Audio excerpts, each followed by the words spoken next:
Hello guys and welcome to TFT Worlds Set 10, Day 1, Game number 4. Enjoy! You know what? That's just too bad, isn't it? No, but still great information to have going into this game, especially when we're taking a look at our options. Nobody wants Tack Crown. No surprises. We're going to go maybe augment payout again. They're really trying to make me win the pick'ems. I love it, players. Keep it up. How much did you Yay! Well, it's my second place portal, so don't pick it too much. We need the 3-cost champion to go a little bit higher instead. Starting things off though with this lobby, we have two players who are on thin ice. 3 games of the tournament, Salvi only on 4 points, so it was an 8th and a 7th, unfortunately, that last game. And Mai as well, ex-MOBA player turned TFT player. His first ever TFT tournament was this set's Japanese regionals, qualified to Worlds in this is his second ever tournament, and he's playing against the big dogs from the international competition. Yeah, I don't think his confidence level was that high when we did interview him, but hey, you know, if he can do it on mobile, I'm pretty sure he can do it here as well. And Weird as well, known as the 1st or 8th player in NA Necra, he's also having a week of midterms, so a tough schedule to really fit in all the extra practice you need to do well on the international stage. We'll see how he can do in this game 4. Yeah, and it's especially interesting because Weird doesn't necessarily have a study group either. So this is a type of player that does a lot of his own cooking by himself, and you can see that in a lot of the ways that he likes to play this game. But he is going to be gifted an Olaf headliner start, which feels like only the up and up from here. Does that cooking include Olaf 3? What's the possibility on this one, Clement?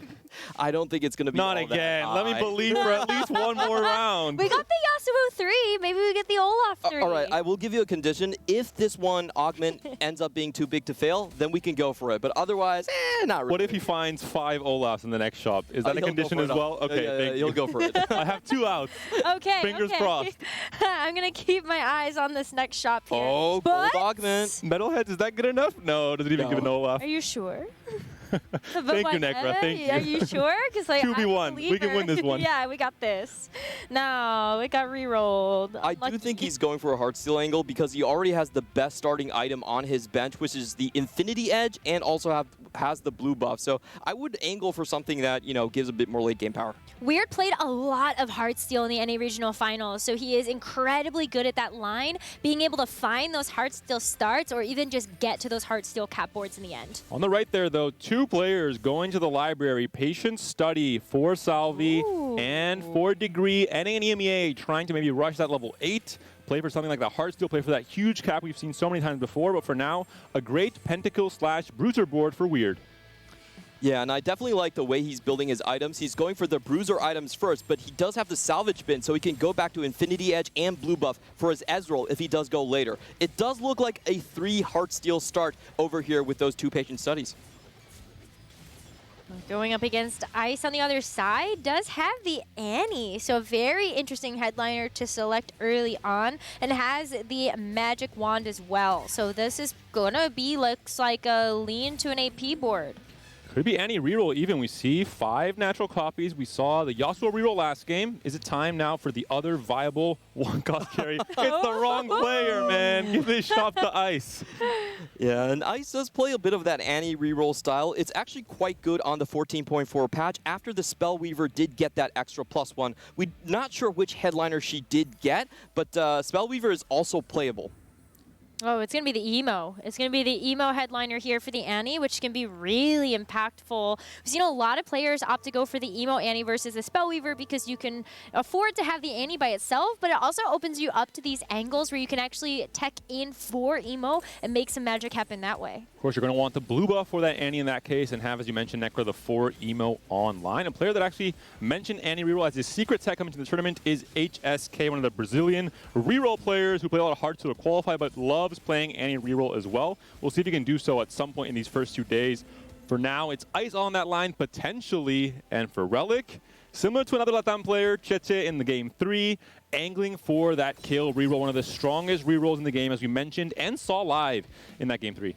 Yeah, so far we have a lot of people already settling into their compositions, and we do have Qingtian on that, what is that, Twin Terror composition as well, so most likely going for the Executioner angle. Ooh, that would be interesting. Would you, in those cases, do you like going for the Twitch or the Vex, do you feel like? Because like historically, you look at this composition, you're like, oh, you'd really love to have the Twitch headliner, but Vex feels like the more powerful unit right now. The composition is much better with the Vex 3 and the Amumu 3. And we do have Ice here looking at his angle. And I do want to say, even for the Punk line, Vex 3, Amumu 3 is still the star. Okay. Well, so that's what we're going to have to keep an eye out for. But on the other side, we've got Salvi, who is starting to really find his groove here with the patient study. You've got the country online, and you also have that Vex. So that Vex is going to be a little contested if you want to lean into the executioner backline for the country as well. I do want to say that Salvi did start his game off with 2 countries on his first 1-2 shop. So I think this is a great way to continue with his win streak. You don't have to lose streak with patient study. So you think Salvi's playing country for the strength in stage 2, but he's really playing it to give me a nod so that I tip my cowboy hat at him. We have that EMEA synergy. It's what he needs, really, the caster blessing, if he wants to turn his performance around in the rest of this day 1. I do think country is slightly unplayable without the emblem, and there are no spats here. So even with the emblem, we saw it from Malala, despite having great conditions to find success with it, in the end, it wasn't. It was a bot 4 in that game 2 that we saw on broadcast.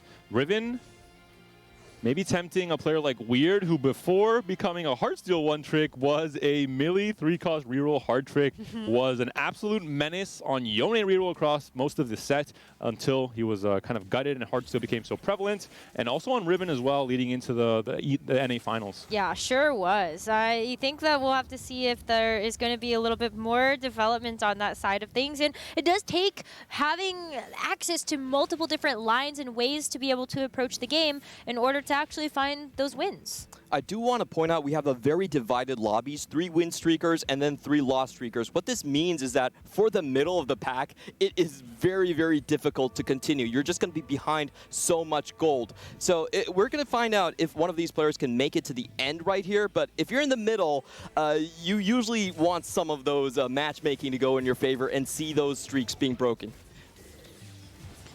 Well, Salvi is going to be one of the win streakers with this country board and is going to be running into Weird on the other side, who is still on this Olaf. But take a look at those items. Feels really nice to have those, plus the salvage bin. As you said, you can break them later, but Salvi is going to get his win streak broken, and there you go. And Olaf, we talk about him being a headliner we'll see very often in Stage 2. Also very important, the positioning. If you haven't played as much Olaf in Stage 2 as most of the players in this lobby, you have to know you want him on the outer edges of the map so he's able to get them damage, become a mana battery, and be able to attack faster and heal more as he lowers his HP. But Salvi, who needs a big comeback, already has 4 Vexes and 2 Twitches in Stage 2. Doesn't have to Interro, unfortunately, but he can make life a little bit miserable for Xingtian if he wants to contest his comp. Qingtian's name means sunny day, but I think there might be some clouds over him because it's raining.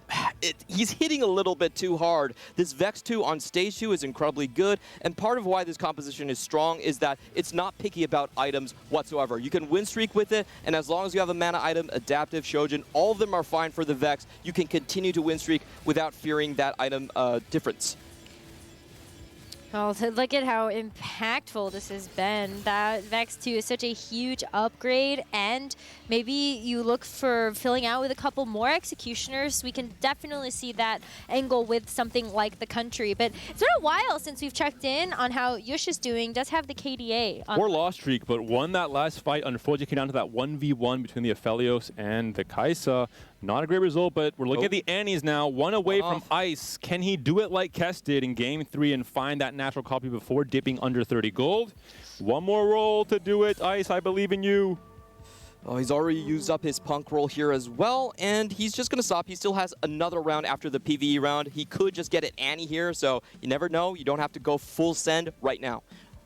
I think that's the point. He's really min-maxing, which I think is something that I love to see from players on the world stage. What? And he finds a tome along the way. Thank you, Krugs, very much for your wonderful donation to my game plan. This is absolutely huge for him. If he can get an emo spat and put it on someone like the Sona, that's one of the highest caps you can have in the game. There it is, the natural Annie 3, 40 gold, level 5 now. Rolling a tiny bit more, it looks like, just to try and find, what, potentially a super fan? I'm a little bit sad about this result because he doesn't actually have to showcase his speed. He just naturals it. There's a lot of different options that he could take here, but was maybe trying to find a way to get Heartsteel in. He's checking for the trades for the tome pop next round. That's what he's doing there. Took me a while to get there. I'm like, what is he doing with his board? Does he have Heartsteel? Can you explain that a little bit? Like, how are you maximizing your odds here? So you want to have at least 8 trades here, active or inactive, to try and get some tailored results with your tome. You'll have 2 tailored options at the very least. And as you mentioned, Clement, you're not trying to hit just any random emblem, any random trait. You want specifically something like Emo, for example, to make this really pop off. Yeah, there are a couple of good options here. You can settle for something like the KDA. Unfortunately, this is not Spellweaver Annie, so there is no chance to get that legendary 9 Spellweaver online. So I think Emo is the most likely one he's looking for. And because he kind of butchered his board here on the way to trying to tailor this, unexpected loss. He was on a loss streak anyway, so... Doesn't matter whatsoever. I think it's exactly what he wanted to. Oh, Kebab? Ah, never mind. Do you think about it? No. How good would that have been, though, having the 3-star Annie? Didn't hit the Emo, unfortunately. I mean, you're going to go into a 2-cost 3-star without having any synergies or any game plans. I think it's not going to be a very good option. I would not recommend it. Do it for the fans. Do it for chat. That's an augment, but also a game plan, yes. For Relic, though, on the kill, reroll, still trying to find what... Oh, we're back with Ice, actually, on the Annie, and he did pick up an emblem. I believe it could be on the item bench on the left there. But we don't see it just yet. What? Mai is doing the reverse dish soap. He actually found the Urgot 2 on 3-2. That's a great position for him to have. Jazz Emblem instead for Ice. Now, how do you fit this Jazz Emblem onto the Annie board, Clement? Well, I'm trying to think about it, and I don't really think it fits, to be honest. This is like a TFT challenge. You load up. It's like like mini wandering trainers. I think you have to go through the Bard into Hyperpop on the Ziggs. Yeah. Like, you have the Lulu on the bench, so you can already take in the Lulu in order to help fill out with the Spellweavers, and then you go into the Ziggs if you're able to hit, like, level 9, so... It's not a hard Mort Dog. It's a little Mort Dog. That's what I would call it. You can make it work. You can maybe make it work there. We're not going to write that off quite yet, but we still have a lot of options to go for here. Just picks up the Caitlyn naturally in the shop. That is another unit that maybe you could put the Jazz Emblem on. Ooh, a big problem here is he really needs to get those tiers later on. Annie, still in an Emo setup, you do want to find that blue buff, and later on also a Gunblade is usually what you can do. You can throw away the super fans into the late game, but those are the champions he should be looking for. Let's look at his HP. He's 62, so he should be able to find that tier in the next carousel. Now going up against this KDA board. Yush has the Giant Slayer as well as the red buff. I'm interested to hear your thoughts on where those items might go. Oh, it's a KDA board, but not for long neck, right? Yeah, I believe with the Even Shroud plan, this will be transitioning into some version of a Heartsteel later on. And we have to really start scouting and seeing how many players are actually trying to angle towards Heartsteel. If no one is, you'll have a much easier time finding the Zed headliner, the Zed carry, even the 2-star Zed naturally. But if there aren't also any Katarina players in this lobby. I actually think he's going to go for a Riven board. It's open right now, and he does have the sort of augment setup for it with the long distance pails. Is there a tier here? Okay, so Ice does find his tier. That's huge for him. Also Riven. Also an MF, so a lot of Jazz options here available. A Twitch for any of our Executioner players, who we saw, of course, Salvi had that very early Vex, has a very early Akali as well. Salvi, maybe this is the game he needed to finally bounce back into the competition, start that win streak. This is going to be a huge roll down. Let's see if Qingtian can actually find a way back into the game, because they are running head-to-head with those Executioner comps. And there's also Ice taking away the Emo champions like the Amumu. So we actually have a 3-way collision course in that corner. You hate to see it. Happens to me all the time on the EU West ladder. Hopefully, I expect it would not be happening in a tournament like this. The world stage, you have to be scouting and trying to find those plan Bs, as we mentioned. For now, it's just Twitch, and not a single natural Vex has been found. We talked about it being the priority over Twitch in this comp, Necra. Well, I wonder then, do you just try to go for something like a 3-star Twitch and maybe hope that you get a 2-star Vex at some point? You definitely have to start thinking about your other options. I would even look at Samira in this case as just anything else to help tech in for the Executioner, but that's also going to be a little contested. We've got Mai that has this Urgot online. I do want to say Qingtian has a trick up his sleeve. He's holding on to all of his rolling for days stacks, and he's willing to go all in and maybe race Salvi. I don't think he's pivoting from his spot. It would be a little bit too late to do that, but when he goes is the big question. Oh, the first of hopefully many Vexes has been found. But we talk about these are sometimes games where you have a very good start, a good augment, a good direction. Things start going a little bit poor in stage 3, and you have to find instead that pivot in your mentality from I want to win this game, I want to top 4 this game, into I want to try and at very least save and get a 5th or a 6th and get some points at least into the standings. Look at that. Scouting away. Holding out on buying this Vex until the very last second. So you know that's going to be a Vex that is now out of the pool, and maybe a little bit less intel for the opponents that were also scouting on that side. This is really interesting. Qingtian actually sold both of his Amumu's. He knows that he cannot go for that line, likely looking for something else in maybe like the double Poppy instead, because he knows he's 3-way contested. Up against Degree, the Econ loss here, but taking a little bit more HP than you would like. Twitch cannot clean up these last few units. A big loss here at the very end of stage 3, and now we're moving to stage 4 where everyone will start spiking, especially the Heartsteel players. We see Degree's bench is all lined up, ready to get those Threshes online.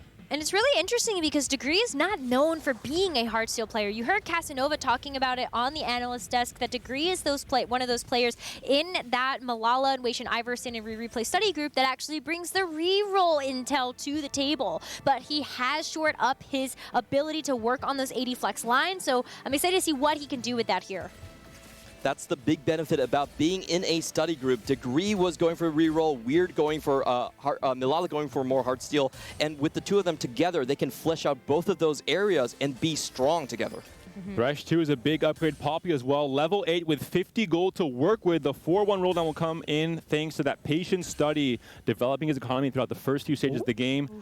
Qingtian is trying to roll here. Is he maybe looking out to pivot into Lulu instead? That looks like the game plan, avoiding the executioners altogether. Lulu, another comp that was, I think, after the changes from the crit chance to the attack speed, a viable option for Twin Terror, with both Lulus and the Hyper Pop benefiting each other. Of course, this was the other line, but it just escaped my mind for a while. I feel a little bit ashamed of that one. We take your apology, Clement. It's fine. It's okay. We forgive you. Lulu will forgive you too. But take a look at that. Like, she's really, really good with the blue buff as well as the Rabadons. She's going to be casting really fast and also putting out a ton of damage. You do have this Nico in the front line to at least help make sure that you have a headliner at some point when you are going to end up selling her and try to find that Lulu later. And it's not a BIS setup. There isn't that blue buff and that Chojin that Lulu really wants, but we talked about it. It's the plan B, the plan C. You're trying to find any way to, instead of an 8th, get a 6th or a 5th in this game. Yeah, it definitely looks like a placement game from him right now, while Salvi is going to hold on to the Executioner line. He's already sitting on 5 Executioner. Let's see if he can find extra items, or definitely the best one is just the... Expose weakness. Exactly. A little bit too late for Twin Terror in terms of how you're itemizing your units. You want that knowledge a little bit later in stage 3 at the latest, I would believe, for Salvi, but checking which item, or which augment rather, is the best for his current position. As you mentioned, I think items are going to be the most important thing to try and have as many executioners as possible activated. He has 5 right now in the traits, and he's just 1 more. I believe it was a Karthus that had that 6 executioner online. You've got the Jeweled Lotus there, but it's going to be teaming up where you're going to be able to get a couple extra units. And that One away from the Vex, feels actually. pretty good. You got the Nico as well, just as another frontline presence. But yeah, very, very close there to being able to hit that Vex. Hit a good support item here as well. Will make his backline cast faster, which does mean he can go through the front line. And Relic still on that kill. The same itemization we saw from Chicha in that game 3. Rageblade, Gunblade, a few kills on the bench, still fairly far away from that kill 3, but not important for this win in stage 4. For now, he should be able to just still coast with a few of the wins here with Healing Orbs and the Metalheads especially. And he can roll slowly. He's in no rush. He gets a free roll every single time. Someone that does not even need to roll slowly is Salvi, who seems like he's found every Vex without really rolling at all. Only 20 gold spent on rolls, and he has a Vex 3 already. Wow. And that's exactly why we're going to end up seeing Chingtang actually hit the Lulu as well. I saw that on the sidebar, and so that's going to be a huge upgrade. And now you do have those two Lulu, which is going to be where you really want to see that hologram come in, or the Twin Terror come into play. Pops off the Nashers as well, so now he has the BIS, Blue Buff, and Shojin. Again, perfect example of why these players are the best in the world. A chance to adapt from the clear game plan and Twin Terror's Executioners into the Lulu instead and be in a fairly good spot despite the 7 loss streak. That he's found the Lulu 3 and he's found the Ahri as well. I think he can take this spot into a top 4, though it will be a little bit hard if the Viego jumps the right way. Something about the Lulu board is I really like the positioning of the Lulu. Sometimes you can get cross-map snipes onto the backline carry, especially dangerous against something like Kale. And the final augment, Crash Test Dummies as well, going to buy a little bit more time for Lulu to do her thing to get that CC online onto the key units. Talking about key units, Lucian on the carousel. Any of our Heartsteel players, their eyes have opened up. They're racing to try and get it. If Donnie was here, that TF would be fantastic to hit the TF2 last game. But no Disco players in this game 4. Our quota is being met, Clement. Thankfully, I don't really enjoy watching the Disco. We have 2 Heartsteel players so far in the lobby in Degree and Yush, and Yush did stick to that Heartsteel line after hitting too early Zed. So, you know, I thought he was a little bit too low HP to play it. Zed always saves the day. And we'll see if the Lucian can save the day. Talking about Yush, we saw him playing that Submit to the Pit Urgot board. We're seeing it now from Mai as well, a player that needed to find a good result. He's only 1 Urgot away as well, but still needs to find it. And 1% chance? Not a whole high of a chance here. Never tell me the odds is what Mai is thinking as he continues to roll and tries to find the upgrade that escaped Yush in the game we saw when he was contested by Malala. There is no full country. Actually, never mind. There was Salvi, but he went into the Executioner, so there's no one contesting the Urgot outright. I think there's not much you can do here. If you're already at 10 gold, you might as well start donkey rolling for the last copy and go into a win streak. However, he still is rather healthy, 66 gold. I think he should be able to enter stage 5 with that 3-star Urgot just fine. I maybe think he could have waited and not rolled under. I guess he's still above 10 now, but maybe saved a little bit more gold, got a bit more interest threshold to try and guarantee he gets the Urgot 3, considering he has so much HP to work with. But again, everyone is spiking at the end of this stage 4. I think the lobby tempo we're seeing is really high with players really spiking in stage 2 with the Annie reroll, for example, the Vex 3 from Salvi that came naturally, the Lulu 3 from King Chan, who rolled down. Oh, there it is. And there's the Urgot. That feels really good, especially after Mai had to sell a couple of duplicates on his board in order to actually make that 10 gold to still have Econ. But on the flip side of things, Yush is trying to stabilize, took another big hit in that last fight, but finally finds the Ezreal too. With the long distance pals, you're really hoping that the Ezreal and the Zed are really going to help each other out, but this is it. Yush has got to get it done here. It's awkward because it divides the even shroud. You can't have the value coming onto both the Zed and the Ezreal. Oh, and yeah, I think this setup is a little bit suboptimal. He had the 2 Zeds early on, but then had to swap into a Zed headliner and throw away some of his tempo. But against a Lulu board that also low-rolled quite heavily early, he's still going to be able to make it to stage 5. That being said, just 1 life for the OCE player. Any mistake in positioning, and he might be out of contention for top 4 in this game, number 4. Ice on the Annie. We were talking about what he could possibly cook up with the Jazz. For now, nothing. Jazz is not activated on the board, but it will be potentially on level 8. Yep, for now, I think he's just throwing it onto a true damage unit, get a little bit more stun and value from maybe the Kennen. We'll see where he goes from that. This is our second Heartsteel player in the lobby. Oh, also a Zed headliner. Very nicely hit. Very different story, though. Degree was sitting on 50 gold, ready to go 9, ready to add in that Ziggs, ready to continue spiking the board and playing Heartsteel as ideally it should be played when you're trying to contest for that first place position, adding in those legendaries. Salvi, on the other hand, though, is on a bit of a hot streak when it comes to having a 6 Executioner online. Is able to pick up a glove, so huge that's spike. Feel really good. Look 10th at and that. 2. Let's go. Good front line now. on stage 5. Definitely when you want your Pantheon to be upgraded. And a lot of frontline items as well, as you can see here. Is it true, Clement, that sometimes you just don't need frontline items with Executioners because they're so bursty in how much damage they deal? No, I think that is untrue. Okay. I think Still As need the always, frontline. Clement, just shooting me down. Do you hate me? Should we have ironed out our personal... I He just doesn't want to don't entertain think it. Amumu 1 is a good headliner, unfortunately. So he did low roll a bit, and I think a big part of that was Qingtian was holding a lot of Amumus until later on. Well, Qingtian also is sort of on the out, so may be knocked out in a couple of rounds, maybe econ for them a little bit later. That poor Karthus never even stood a chance to get that ultimate up and running. On the Kale, on the other hand, is just really in her lane.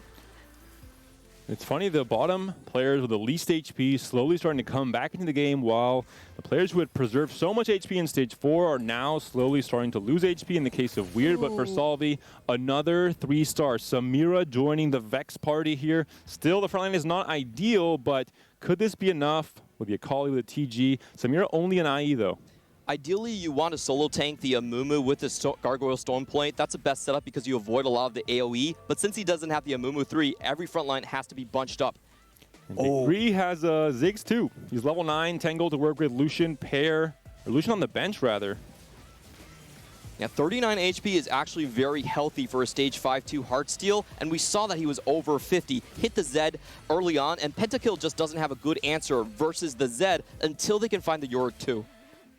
Look at that. Yeah, you're just going to be an easy takedown here. And Degree still has ways to cap out this board. Has not itemized the secondary carry yet for the Heartsteel comp. And so we'll check back in on that a little bit later. Mai, though, on the other hand, has finally hit the Urgot 3. So that's going to be a huge piece of the puzzle put together. But you're still looking for a couple more upgrades. This is the same problem that Salvi is facing right now. He just doesn't have the front line. Usually you're looking for a double Guardian front line in something like the Thresh, Amumu, or between the Yorick. Right now, he doesn't have any Guardian on his board. And the secondary carry, there's no Jax 3 as well. You're only seeing on 6 hops. We saw the Donkey roll here all the way to 0 to try and stop the lose streak, try and stop maybe the 8th place. Mai is now down to 7 HP, fighting for his life with a submit to the pit, which we thought was one of the best performing augments in the game. We saw Dish Soap fail with it, that 5th place in game 1, and Mai potentially going down that same road. The Jax trying to heal, the healing orbs coming through, but not quite enough. Urgot surrounded, but not by his teammates, and Mai taken down in 8th place. That is definitely a bit of a low roll because he had a 2-star Urgot before Headliner on stage 2, but couldn't find the rest of the copies. That is devastating. Emo? Ice? Is it time to show us your incredible APM by running into the Zac and picking it up for yourself? Look at that APM. Look at him go. Wait, he almost missed it. That was intentional. He wanted He to add calculated everything, suspense. right. Yeah. Ice is just that good. He's winning the tournament, but also giving us a show along the way. You know, that's the email we would have liked to see. It does have the Bard as well as the Misfortune, so you've got the 3 Jazz. That's going to be really interesting to just have online as well. You've got the RE2. Qingtian has hit another huge upgrade. Then Nico is going to provide a lot of sustain in that front line. So speaking of front lines, there's now a nice one put together here for Qingtian. Yay, Twin Terra Lilia. I think all of our front lines are somewhat sus this game. What do you mean? This Lilia Twin Terror is the secret tech. You didn't know from China? I didn't know. I'm sorry. I picked up on it. Yeah, is great. I picked up on it last month. I climbed to rank 1 EU West just off of that tech alone. I'm kidding. You could I have fooled almost me. believed you. Yeah, Wow, you could have fooled Clement, me. you think so much of me and my level in TFT. Ooh, now going against Yusha's board. This edge roll cast doesn't kill anything, though. The Vex stays alive. Can she cast one more time onto the big clump? She can't. Salvi another hit. And how did this happen? From dominating the lobby in stage 3 and most of stage 4, now down to 4 HP. 7th place. Salvi needs to come back in this game 4. You can't have a 4th bot 4 in a row. That would really spell disaster for his Worlds run. Oh, and Ice coming in here with a 3-star Echo. This is typically the biggest weakness of Spellweaver composition is that their front lines just cannot hold. Now he has that in with the 4 emo board. Wow, this board can cap so incredibly high, but he is on 5 HP though. Vampirism value. That's true. If he doesn't run into Degree, we might get to see some good stuff. Is that Degree's board? Oh, I do think that That's might huge. be Okay, oh, it's Yushu's board. Okay, yeah, because I see the long distance pals as well, but it's still going to be a 2-star Ezreal in the back, just being able to blast through the back line. This Echo is holding on, but with this, we just seeing this Lux try to do her best. But yeah, look at that. Front line, magical thing when that's actually up. And even without the Echo stunning the Zed, they went to the opposite directions once that front line split. Still a big win for Ice, who we have to give props to for really navigating this into a great spot. The Annie 3 came very early on, yes, but then he played around the Jazz emblem, he found the Emo emblem, he found the Echo 3, which is so hard to hit in a meta where you have the super fans, where you have the center reroll, where you have just the Yasuo reroll, even with the vertical true damage. So many different comps want Echo on their board in this late game. I will say that this was a bit of a high roll game coming in from him. Lots of Annie rerolls, Tome, and then because of the contested Amumu, he actually got another emo spat, so he doesn't have to play the doesn't have to fish for the 3-star Amumu. I mean, it was a Jazz spat though. The Jazz and emo, he got two. He did, but I was like, oh, the top was the Jazz one though. I don't know. He definitely had to pull the emo one out from good fortune. But that's going to be 3 country just attacking in that Tahm Kench in order to have that extra trait and that extra unit in the Dreadsteed. I said with my outfit for this day 1 that I would give a yeehaw if Tahm Kench was added to a late game board. So here goes my best yeehaw. Hellsteed is front line. Tahm Kench's front line. You got to do what you got to do. Just adding in the country without really using much more gold. He had exactly enough to go level 9 and try and fight for his life up against Xingtian, up against the CN player, playing the Lulu reroll. Can this Vex do enough? But look at the dummy right in front of the Vex, buying so much time. Her stuns go nowhere for the start of this fight. She's already chipped down to half health. Samira's healthy, but will it be enough? One big clump can't come through in time. Vex taken down. Samira is next. And that spells disaster for Salvi, a 4th bot 4 in a row for a player that I considered a favorite coming into this weekend. Oh, you can see just how much that means to him as well, having a placement like that. But there is still more games on the docket, and hopefully Salvi's going to be able to pull it back after this one. We're checking in on Weird, though, and just taking stock of the lobby, because that knockout onto Salvi could have happened to anybody, because there is not much HP in between Xingtian, who is sitting in 2nd, and Weird, who's sitting in 5th. This has all been about like backline sniping for Weird. He does have the Akali Karthus combo on. Can he find the angles onto some of these big carries like the Lucian and the Annie? And Degree, the only player in this lobby currently above 10 HP, trying to eliminate Ice here. It's a fight between Heartsteel. True damage, Lucian with the Rage Blade and the IE just melting the front line, sniping the Lulu, sniping every unit on this board, and that's going to be it for the CN player. A great game from Ice. Does anyone else get eliminated in the process? It looks like Weird takes the 5th place, and Ice able to snatch that top 4. Xingtian also down. Relic versus Degree, NA versus Latam for the final fight. So someone lost to a ghost board as well. So that just speaks volumes to just how powerful these boards are for the final 2 players. Yeah, Relic did hit a 2-star Kiana with the pentakill emblem. He only has 1 emblem. Oh, he has 2 emblems, right? Yeah. He has the... He doesn't have Olaf, though. And as well, he's missing the Olaf. We're in the same story we saw from Taro in that game number 2, where you had the chance for 10 KDA, but could not find the Evelynn. Oh, he's laughing right here. Relics, where is my $1 billion Olaf? Where is he? Well, it's unfortunately not going to be on the board right now, as Relic is going to go up against Degree, who is on a bit of a hot streak with those 2 wins. You see this Lucian in the back, just being able to snipe down the front line, and as the front line from Degree swarms to the back, that Kale is not long for this world. The Lucian's going to hit all of his shots. Relic is out, and Degree is on top.